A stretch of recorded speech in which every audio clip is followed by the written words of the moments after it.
Hello friends, good morning. कैसे हो? I hope कि आप लोग अच्छे ही होंगे। सो फ्रेंड्स, इस वीडियो में हम लोग सॉल्व करेंगे यूपी बीएड एंट्रेंस एग्जाम 2019 के हिंदी के पेपर को हम लोग सॉल्व करेंगे। पूरे 50 प्रश्न देखेंगे इसमें कि किस तरह के क्वेश्चंस एग्जाम में पूछे जाते हैं और किस लेवल की आपको तैयारी करनी है। फ्रेंड्स, आपके एग्जाम में ज़्यादा से ज़्यादा जो क्वेश्चंस हैं वो प्रीवियस ईयर के क्वेश्चन ही रिपीट हुआ करते हैं, आपका चाहे जो भी एग्ज़ाम हो। तो फ्रेंड्स, अगर आप लोगों को 2019 का पेपर देखना है तो आप लोग प्ले लिस्ट में जाके देख सकते हैं। 2019 का पूरा पेपर पड़ा है उसमें।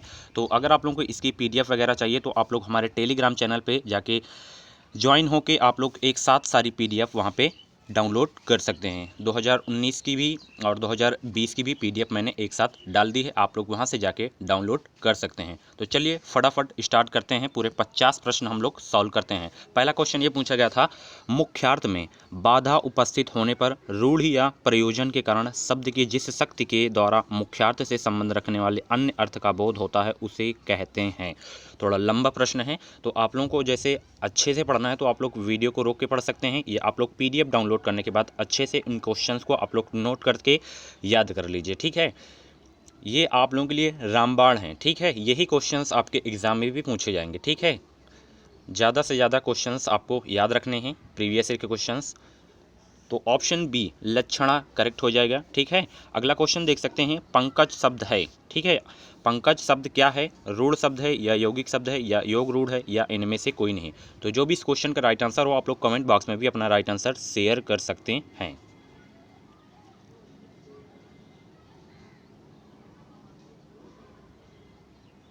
तो पंकज शब्द जो है वो योग रूढ़ शब्द है। ऑप्शन सी करेक्ट होगा इस क्वेश्चन का राइट आंसर। ठीक है, ये योग रूढ़ शब्द कौन कहलाते हैं? यानी कि जो शब्द अन्य शब्दों के योग से बनते हैं परंतु एक विशेष अर्थ के लिए प्रसिद्ध होते हैं उन्हें ही योग रूढ़ शब्द कहते हैं। ठीक है, ऑप्शन सी करेक्ट होगा इस क्वेश्चन का राइट आंसर। अगला क्वेश्चन पूछा गया था, वर्ण व्रत वार्णिक छंद में प्रत्येक गण में कितने अक्षर या वर्ण होते हैं? आपको बताना है। तो 3 अक्षर होते हैं। ऑप्शन सी करेक्ट होगा इस क्वेश्चन का राइट आंसर। अगला क्वेश्चन देख सकते हैं, चौपाई छंद के प्रत्येक चरण में मात्राएं होती हैं। ठीक है, चौपाई छंद के प्रत्येक चरण में कितनी मात्राएं होती हैं आपको बताना है।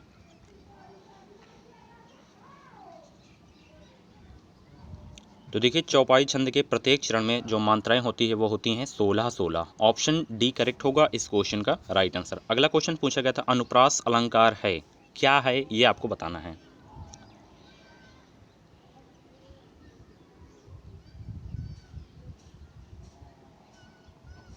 तो अनुप्रास जो अलंकार है वो है आपका शब्द अलंकार। ऑप्शन ए करेक्ट होगा इस क्वेश्चन का राइट आंसर। ठीक है, अगला क्वेश्चन आप लोग देख सकते हैं, निर्देश प्रश्न 56 एवं 57 मुद्रित वाक्यांश के भाव को सही शब्द में व्यक्त करने वाले विकल्प को चुनिए।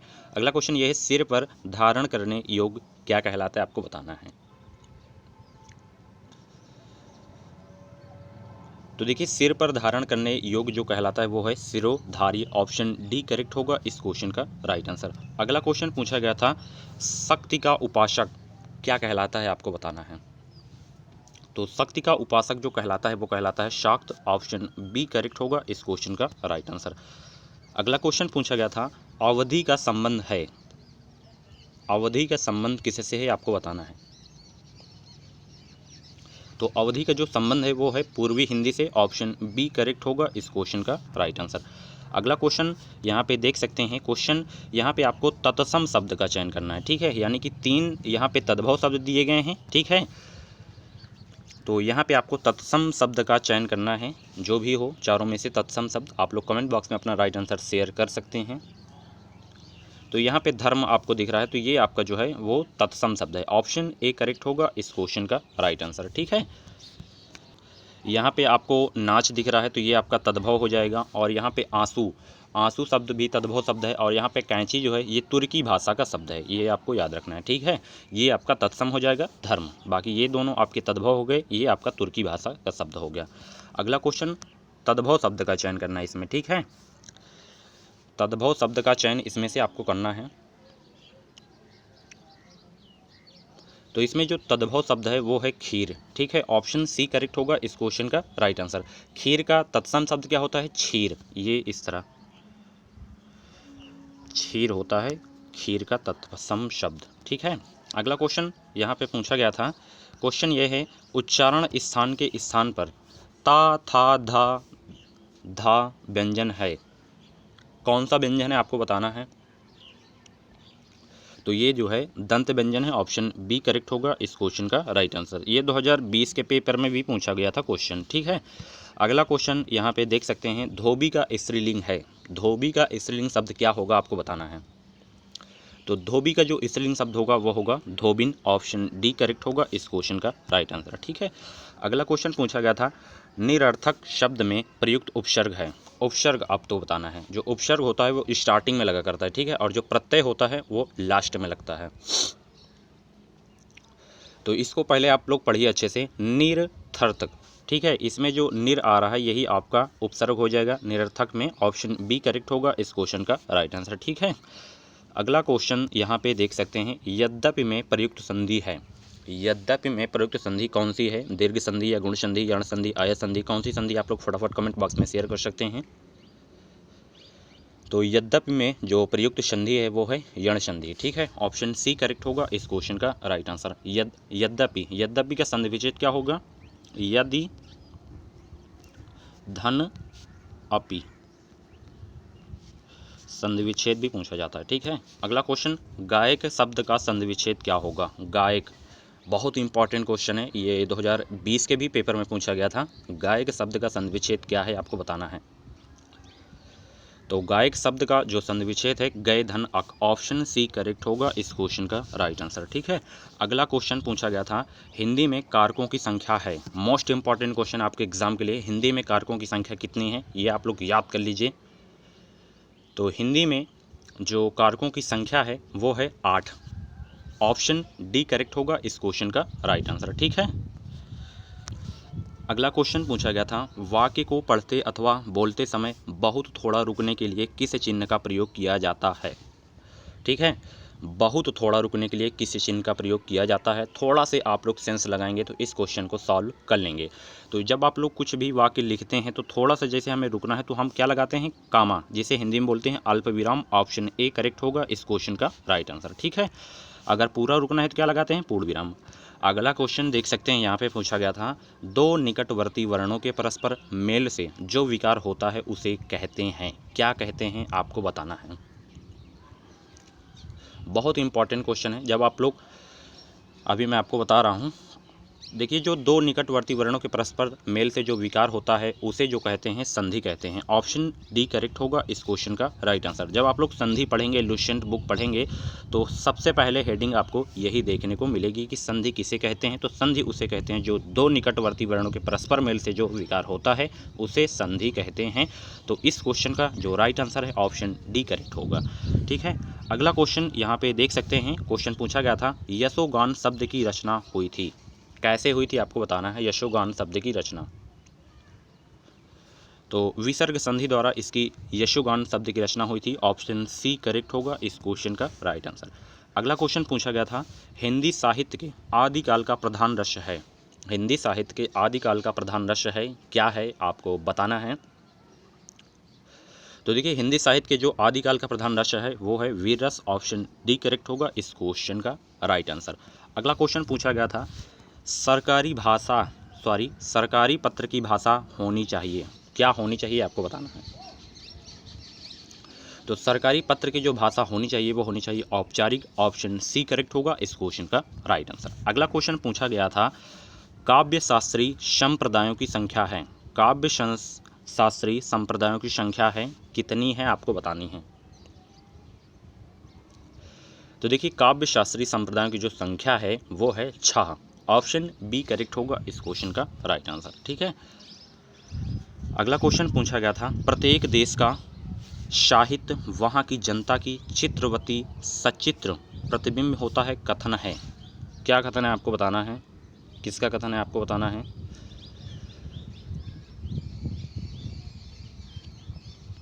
तो ऑप्शन सी करेक्ट होगा, रामचंद्र शुक्ला जी का कथन है। ठीक है, ऑप्शन सी करेक्ट हो जाएगा इस क्वेश्चन का राइट आंसर। अगला क्वेश्चन पूछा गया था, निम्नांकित में से निर्गुण भक्ति काव्य का कवि नहीं है। ठीक है, निर्गुण भक्ति काव्य का कवि नहीं है, कौन नहीं है आपको बताना है।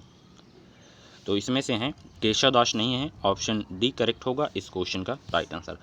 अगला क्वेश्चन पूछा गया था, जाति पाति पूछे नहीं कोई, हरि को भजय सो हरि का होई, किस कवि की पंक्ति है, ये आपको बताना है। फिर से एक बार रिपीट कर रहा हूँ, जाति पाति पूछे नहीं कोई, हरि को भजय सो हरि का होई, किस कवि की पंक्ति है, आपको बताना है। तो ये कबीरदास की पंक्ति है, ऑप्शन सी करेक्ट होगा इस क्वेश्चन का राइट आंसर। अगला क्वेश्चन पूछा गया था, हिंदी साहित्य के इतिहास में स्वर्ण युग की उपाधि से विभूषित काल है, कौन सा काल है, आपको बताना है। तो भक्ति काल करेक्ट हो जाएगा, ऑप्शन बी इस क्वेश्चन का राइट आंसर। अगला क्वेश्चन पूछा गया था, रतन सेन और पद्मावती के प्रेम की कहानी पर आधारित महाकाव्य का नाम है, क्या नाम है, आपको बताना है। ऑप्शन ए पद्मावत करेक्ट हो जाएगा इस क्वेश्चन का राइट आंसर। अगला क्वेश्चन पूछा गया था, क्वेश्चन ये है, गोधूली क्या है, आपको बताना है। ये गायों का निवास स्थान है, या गोपथ है, या संध्या और रात के बीच का समय है, या धूल में भरा हुआ है, क्या है। जो भी इस क्वेश्चन का राइट आंसर हो कमेंट बॉक्स में शेयर कर सकते हैं अपना राइट आंसर। ऑप्शन सी यानी कि जो गोधूली का अर्थ होता है वो संध्या और रात के बीच का समय होता है, ऑप्शन सी करेक्ट होगा इस क्वेश्चन का राइट आंसर। अगला क्वेश्चन पूछा गया था, अगोचर, अगोचर का अर्थ क्या होता है, आपको बताना है। अगोचर जो आँखों से दिखाई न दे, अगोचर का मतलब वही होता है, ऑप्शन बी करेक्ट होगा इस क्वेश्चन का राइट आंसर। अगला क्वेश्चन यहाँ पे देख सकते हैं, निर्देश प्रश्न संख्या 80 एवं 81 के लिए है कि दी गई कहावत के प्रचलित रूप का चयन कीजिए, ठीक है। पहला क्वेश्चन, भजन करते समय कपास काटने लगे, ईश्वर भजन को कपास ले जाना, आए थे हरिभजन को ओटन लगे कपास, ईश्वर भजय सो कपास ओटे। प्रचलित रूप का चयन करना है आपको। तो प्रचलित रूप का चयन हम कर रहे हैं ऑप्शन सी वाले को, आए थे हरिभजन को ओटन लगे कपास, ऑप्शन सी ही करेक्ट होगा इस क्वेश्चन का राइट आंसर। अगला क्वेश्चन यहाँ पे हम पढ़ते हैं, कहाँ राजा भोज कहाँ गंगू तेली, जहाँ राजा भोज वहाँ गंगू तेली, जहाँ राजा भोज वहाँ कैसे जाए गंगू तेली, राजा भोज के सामने क्या बेचे गंगू तेली। तो जो भी इस क्वेश्चन का राइट आंसर हो आप लोग शेयर कर सकते हैं। तो ये आप लोग कहावत जरूर पढ़े होंगे, कहाँ राजा भोज कहाँ गंगू तेली, ऑप्शन ए ही करेक्ट होगा इस क्वेश्चन का राइट आंसर। कहीं कहीं थोड़ा टफ क्वेश्चन पूछे जाते हैं, तो कहीं कहीं बिल्कुल सिंपल क्वेश्चन ही पूछे जाते हैं। तो यहाँ पे 82 से 83 के लिए क्या करना है, दी गई लोकतिवतियों को चयन करना है, ठीक है। यहाँ पे हम पढ़ते हैं, तेते पाँव पसारिए जेती लांबी सोर, इसका लोकवक्ति का अर्थ क्या है, आपको बताना है। तेते पाँव पसारिए जेती लांबी सोर, तो इसका जो अर्थ हो जाएगा, सामर्थ्य के भीतर काम करना चाहिए, ऑप्शन सी करेक्ट होगा इस क्वेश्चन का राइट आंसर। अगला क्वेश्चन यहाँ पे पूछा गया था, नंगा क्या नहाएगा क्या निचोड़ेगा, ठीक है। नंगा क्या नहाएगा क्या निचोड़ेगा, इस लोकवक्ति का अर्थ क्या है, आपको बताना है। तो इस लोकवक्ति का जो अर्थ है वो है, निर्धन से आर्थिक मदद की आशा नहीं करनी चाहिए, ठीक है, क्योंकि वो खुद ही है नंगा, तो क्या निचोड़ेगा, ऑप्शन बी करेक्ट होगा इस क्वेश्चन का राइट आंसर। अगला क्वेश्चन यहाँ पे पूछा गया था, इसमें क्या करना है, 84 से 85 क्वेश्चंस में कि प्रत्येक मुहावरे के अर्थ के 4 विकल्प दिए गए हैं, इनमें से उचित विकल्प का चयन कीजिए। उचित विकल्प का चयन करना है, घी के चिराग जलाना, इसका उचित विकल्प क्या हो जाएगा, आपको बताना है। तो घी के चिराग जलाने का जो अर्थ होता है वो होता है खुशी मनाना, ऑप्शन डी करेक्ट होगा इस क्वेश्चन का राइट आंसर। ये भी मुहावरा ही है। 9 2 11, ये तो आप लोग हाई स्कूल से पढ़ते चले आ रहे होंगे। 9 2 11 होने का अर्थ क्या है, आपको बताना है।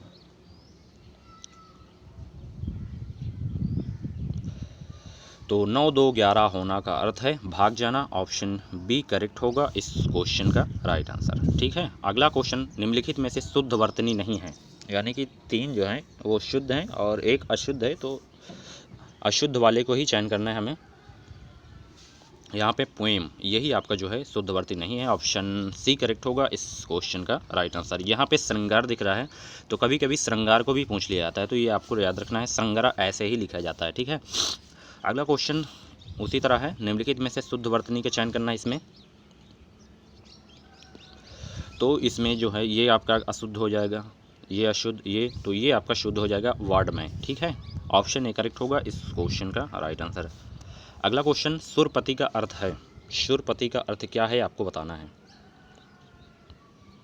तो सुरपति का जो अर्थ होता है इंद्र, ऑप्शन सी करेक्ट होगा इस क्वेश्चन का राइट आंसर। ठीक है, इंद्र का मतलब क्या होता है, जो देवताओं के राजा कहलाते हैं। ठीक है, तो अगला क्वेश्चन यहाँ पे देख सकते हैं पूछा गया था, चतुरानन शब्द का अर्थ नहीं है, इनमें से चतुरानन शब्द का अर्थ नहीं है, कौन सा नहीं आपको बताना है।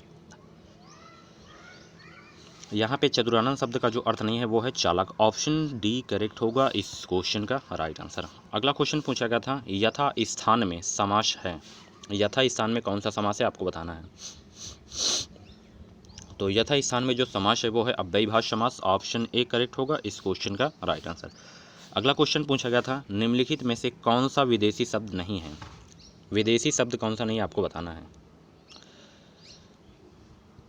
तो इसमें यहाँ पे देख रहा है आपको अभिजात शब्द, यही आपका जो है विदेशी शब्द नहीं है, ऑप्शन सी करेक्ट होगा इस क्वेश्चन का राइट आंसर। अगला क्वेश्चन पूछा गया था, गांडिका का पर्यायवाची है, गांडिका का पर्यायवाची है क्या है आपको बताना है।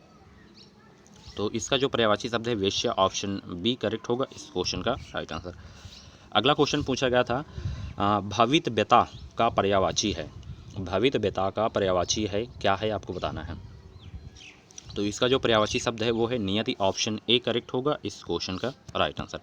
अगला क्वेश्चन पूछा गया था, अंतर्मुखी का विलोम है, अंतर्मुखी का विलोम है क्या है आपको बताना है। तो अंतर्मुखी का जो विलोम है बहिर्मुखी, ऑप्शन डी करेक्ट होगा इस क्वेश्चन का right answer. Very very most important ये विलोम शब्द है अंतर्मुखी, अधिकतर एग्जाम में ये रिपीट हुआ करता है। अगला क्वेश्चन है, उदात्त का विलोम है, उदात्त का विलोम, ये भी बहुत इंपॉर्टेंट है, उदात्त का विलोम है क्या है आपको बताना है। तो उदात्त का जो विलोम शब्द है अनुदात्त, ऑप्शन बी करेक्ट होगा इस क्वेश्चन का राइट आंसर। अगला क्वेश्चन, हिंदी वर्णमाला में छात्राज्ञाश्रा क्या है आपको बताना है। बहुत ही अच्छा सा क्वेश्चन है, प्यारा सा। तो हिंदी वर्णमाला में जो छात्राज्ञाश्रा होते हैं ये कौन से व्यंजन हैं ये आपको बताना है। तो ये होते हैं संयुक्त व्यंजन, छात्राज्ञाश्रा, ऑप्शन डी करेक्ट होगा इस क्वेश्चन का राइट आंसर। अगला क्वेश्चन, चरण या पाद किसके अनिवार्य संघटक तत्व हैं। ठीक है, चरण या पाद किसके अनिवार्य संघटक तत्व हैं ये आपको बताना है। तो ये छंद के तत्व हैं, ऑप्शन बी करेक्ट होगा इस क्वेश्चन का राइट आंसर। अगला क्वेश्चन पूछा गया था, यहाँ पे देख सकते हैं आप लोग, 98 से 100 में दोनों में आपको यही करना है। 4 वैकल्पिक वर्तनी दी गई हैं, सही वर्तनी वाले शब्द का चयन करना है इसमें। ठीक है, इनमें से सही कौन सा है आपको बताना है। अंतर, निर्विरोध, अंतर्विरोध, अंतर्विरोध, जो भी इनमें से सही हो आप लोग कमेंट बॉक्स में शेयर कर सकते हैं अपना राइट आंसर। तो इसमें से जो सही वर्तनी वाला शब्द है 98 क्वेश्चन का अंतर्विरोध, ऑप्शन सी करेक्ट होगा इस क्वेश्चन का राइट आंसर, अंतर्विरोध। ठीक है, और अगले में देखते हैं 99 क्वेश्चंस में, यहाँ पे प्रतिनिधान, प्रतिनिधान, प्रतिनिधान, परिनिधान, प्रतिनिधियन है ये। तो जो भी इस क्वेश्चन का राइट आंसर हो यानी कि शुद्ध वर्तनी हो आप लोग कमेंट बॉक्स में शेयर कर सकते हैं अपना राइट आंसर। तो इसमें जो शुद्ध वर्तनी वाला शब्द है ये है प्रतिनिधान, ऑप्शन ए करेक्ट होगा इस क्वेश्चन का राइट आंसर। उसी तरह इसमें भी करना है लास्ट क्वेश्चन में, प्रकृतिहासिक, प्रकृतिहासिक, प्रागतिहासिक, प्रगतिहासिक। तो इनमें से जो शुद्ध शब्द है, शुद्ध वर्तनी वाला शब्द है प्रागैतिहासिक, ऑप्शन डी करेक्ट होगा इस क्वेश्चन का राइट आंसर। तो फ्रेंड्स ये थे 2019 के एग्ज़ाम में पूछे गए 50 हिंदी के प्रश्न।